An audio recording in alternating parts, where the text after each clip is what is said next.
Бир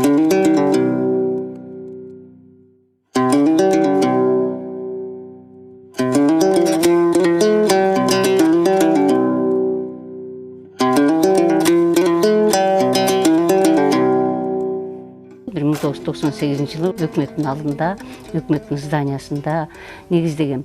Өзү өкмөттүн зданиясында анан атыбыз мамлекетке байланыштуу кетип аткан менен ичиндеги китептердин баары кардатылардыкы.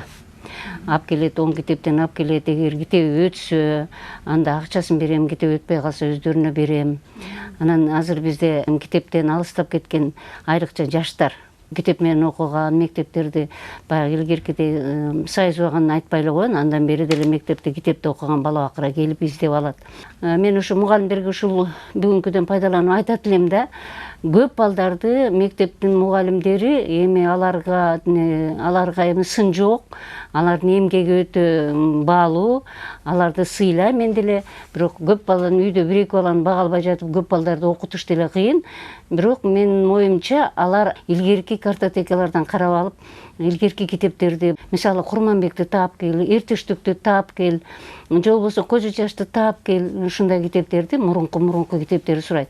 Ал китептерди азыр эми аны деген эми мамлекет чыгарыш керек. Автордун өзү жок болгондо эми мамлекет чыгарыш керек да. Анан мамлекет азыр эми китептерди чыгарып атат, такыр эчтеке чыгарбайт деп министерство, биздин Маданият министрлигине көп эле акча берилип атат деп угам. Тил комиссиясына көп эле акча бөлүп атат деп угам. Анан эмне китеп чыгарып атышат, каяка берип атышат, же библиотекаларга бекер эле берип атабы, же сатып атышат, мен аны биле албайм да. Билсем да айткым да келбейт. Ошо сураган китептер сизде жок болуп калат да? Ошо сураган китептер жок болуп калат. Анан кийин эми көбүнчө мындай да, эми азыр эркин болгондон кийин мына бирден мурда бир мугалим болуп жүргөн болуп китеп жазса аныкы да жакшыраак. Анан же болбосо химия, биология, башка предметтерде жүргөн, башка тармакта жүргөндөр ыр жазат, ар кандай китептерди жазат. Алар ким окуйт? Аларды эч ким окубайт. Ошон үчүн китеп көп, китеп өтпөй атат деген мындай бир мындай ылайыксыз сөздөр айтылып калып атат да азыр элдин арасында. Бирок мен ушул жерде мына мен көп жылдан бери иштейм. Балдардын, азыркы жаштардын деле талабы башкача китептер. Азыркы заманга жараша да. Мисалы компьютерге байланыштуу, же болбосо мындай бир окуу жөнүндө, же бир какой-то бир программа жөнүндө ушундай китептер эметишет да. Анан кийин эле көпчүлүгү азыр мурунку баягы Союз убагындагы биздин классик жазуучулардын китептери чыкса да, мисалы Мукай Элебаевдин китептери жок, тиги Тыныстаровдун китептери жок, деги койчу биздин эме классиктердики жок да. Кыргыз тилинде көбүрөөк сурашабы же орус тилинде көбүрөөк сурашабы? Бизде кыргыз китепти окубайт, кыргыз китептер кыргызча окубайт деген сөздөр чыгып атпайбы? Орус китепти көп окугандар көп. Ошон үчүн кыргыз китепке басымдуулук болбой жатат. Таптакыр эле орус китепти окубагыла деп айтпайм, бирок ошо кыргыз китепти окуганда бир талап менен ошо бир тил комиссиясы иштеп атат. Эми мен алар менен эч кандай кийинки күндөрдө байланышым жок.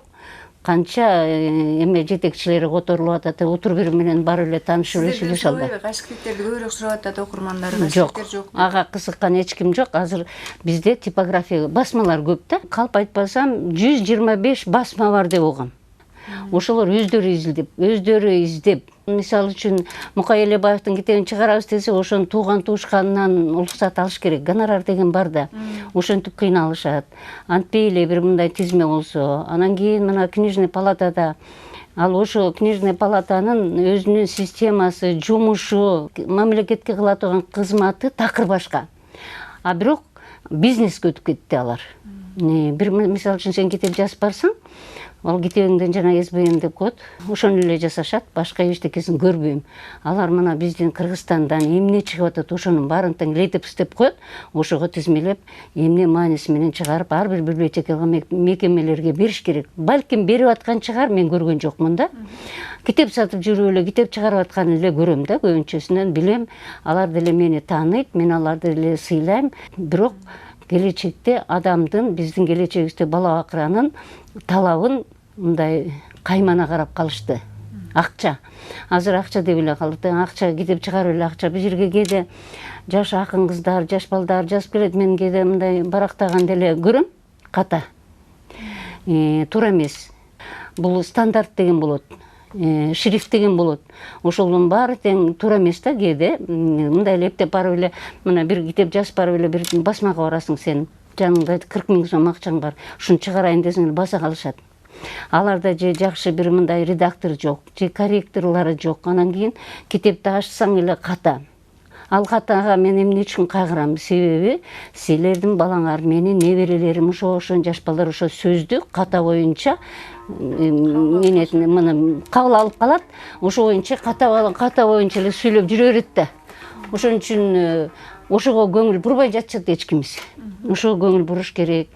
Көчөдөгү жарнактарда көрүп эле жүрөсүңөр да жок деп айта албайсыңар. Мындай катасы өзүнчө кыргызча катада запятой точканы коеюн жөн эле тамгасы түшүп калган рекламалар турат. Аны деле барып карап атышабы же караса өздөрү деле ошону катаны оңдой алышпайбы билбейм да. Анан эми өзүбүздүн кыргыз болгондон, өзүбүздүн элибиз болгондон, өзүбүзчө мамлекет болгондон кийин, өзүбүздүн мына имараттарыбыз болгондон кийин биринчи мен өзүмдүн жеке оюм биринчи кыргызча илиниш керек. Мына мисалы мен нуска деп турабы. Ошондой эле биринчи кыргызчаны илип, андан кийин экинчи расмий тил болгон орус тили, орусчаны илип, андан кийин башка улуттардыкын илсе болбойбу? Мисалы барсаң, башында карасаң кытайча жазылып турат. Мен билбейм кытайча. Ичине кирип сурамайынча. Мен өзүмдүн жеке оюмду айтып атам. Мен эч кимге акыл үйрөтөйүн деп аткан жокмун. Албетте менин практикам бар, отура барын билесиң, окуйсуң. Анан кийин ушуга көңүл бурбаганы өтө өкүнүчтүү. Эмне үчүн өкүнүчтүү? Мына сенин неберең өсүп келатат, биздин неберелерибиз кийинки поколение, тиги баланын деле балдары катаны ката бойдон калбат. Ошол туура келген, значит, кытай тили жанын биринчи окуйт турбайбызбы, же япон тилин биринчи окуйт турбайбызбы, биздин тилибиз эчтеке керек эмес деп жана биздин кыргыз тилдин баркы жок ушул. Ушундан ойлойм, мен өзүм ойлойм да. Ошон үчүн биз жаштарыбыз барк албай, койчу кыргыз тилинин эмне кереги бар деп көчөдө орусча сүйлөп жүргөндөр ошол. Эми бул жерде 1000ден ашык адамдын китептери бар. Адам болгондон кийин ар кандайбыз да. Кетеп өтпөй калса, тим эле таарынат. Кээ бирөө ыраазы болуп рахматын айтып кетет, айрыкча сен курактуу жаштар аябай ыраазы болушат. А кээ бирөөлөр ойлойт, бул ушул картайып кетсе деле акча үчүн отурат дейт. Бул жерде акча деле жок. Чынында акча деле жок. Эми мен көнүп калган кызматым биринчиден мурда Союздуктан бери китеп менен алышып калгам.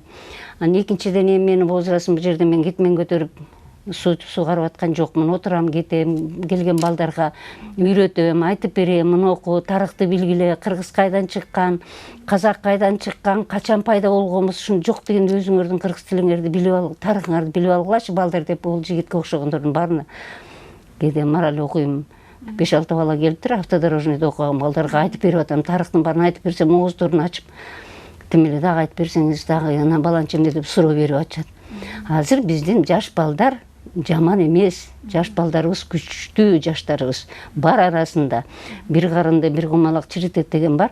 Бирок азыркы жаштар аябагандай билимдүү, билгиси келет, өздөрүн кыргызмын деп билгиси келет да. Ошон үчүн ушу балдарга түшүнбөй жатабыз биз. Эмне десе эле жаштар жаман, анан жаштар тиинтип атат, анан жаштар бузулду, анан мына телефондагы жаман болот экен.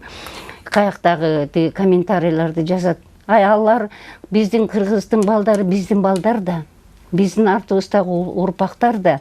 Аларды көтөрмөлөгөндө биз чет өлкөлөр көтөрмөлөйбү? Биз кимге керек? Биздин балдар кимге керек? Америкага керекпи же Японго керекпи? Биз өзүбүз колубузга алып ошолордун билбегенин үйрөтүп, көрбөгөнүн көрсөтүшүбүз керек. Антпей эле жаман эле дей берсең, жаман болот да балдар.